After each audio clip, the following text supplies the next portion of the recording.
కామారెడ్డి జిల్లాను ముంచెత్తిన వరదలతో 130 కోట్ల రూపాయల నష్టం వాటిల్లిందని ప్రాథమికంగా నిర్ధారించారు అధికారులు. వరద నష్టం అంచనాలతో ప్రాథమిక నివేదికను తెలంగాణ ప్రభుత్వానికి పంపించారు. జిల్లాలో 33,000 ఎకరాల్లో పంట నష్టం జరిగినట్టు అంచనాలు ఉన్నాయి. అత్యధికంగా పిట్లంలో 10,000 ఎకరాల్లో పంటలు వరదల్లో మునిగిపోయాయి. సదాశివనగర్, నాగిరెడ్డిపేట, రాజంపేటలో 1,000 ఎకరాల్లో పంట నష్టం జరిగింది. వరి, ప్రత్తి, సోయా రైతులు తీవ్రంగా నష్టపోయారు.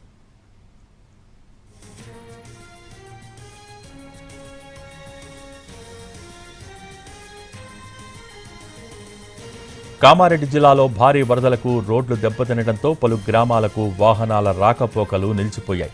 దీంతో రహదారులకు తాత్కాలికంగా మరమ్మతులు చేయిస్తున్నారు ఆర్ఎండ్బీ అధికారులు.